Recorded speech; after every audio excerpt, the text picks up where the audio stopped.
আসসালামু আলাইকুম রহমতুল্লাহ। আশা করি সকল ভাই এবং বন্ধুরা ভালো আছেন।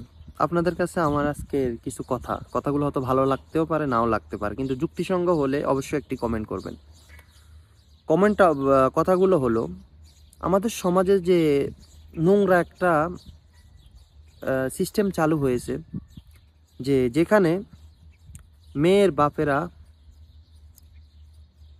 ছেলের বাপেরা গিয়ে মেয়ের বাপদের ফাঁদরে বলবে যে আপনার বাড়ির গাছটা আমার বাড়িতে গিয়ে ফল দিবেন, মানে আপনার মেয়েটা আমার বাড়ির পুত্রবধূ হয়ে আমাকে, আমার ফ্যামিলির সবাইকে দেখাশোনা করবে, সন্তানাদি দিয়ে আমার বাড়ির সুনাম অর্জন করবে। সুতরাং আপনার মেয়েটা আমার ছেলের কাছে বিয়ে দিন।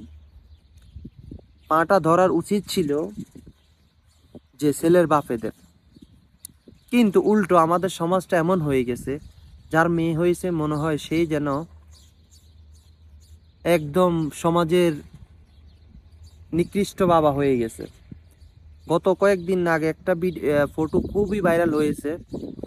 তো ফটোতে দেখলাম, মানে বিয়ের আসরে বিয়ে ঠিক হওয়ার পরে বিয়ে হয়ে যাবে, এই সময়ে ছেলের বাপে বলতেছে যে যৌতুকের সবকিছু এখন বুঝাই না দিলে আমার ছেলে এখানে বিয়ে করবে না।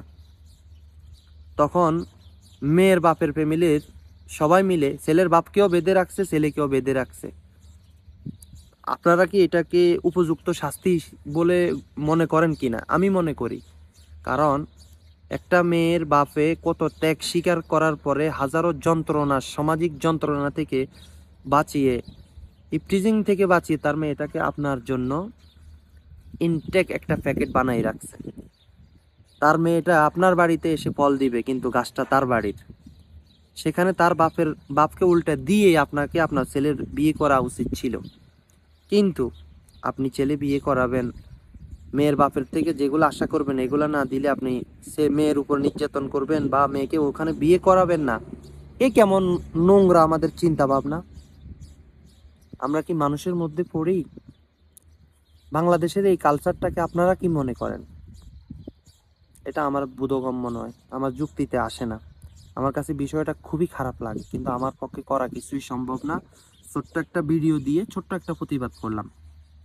আপনারা যদি আমার সাথে সহমত হন এই বিষয়ে, তাহলে আপনারা ভিডিওটা শেয়ার করে অবশ্যই একত্রতা পোষণ করবেন যে আসলে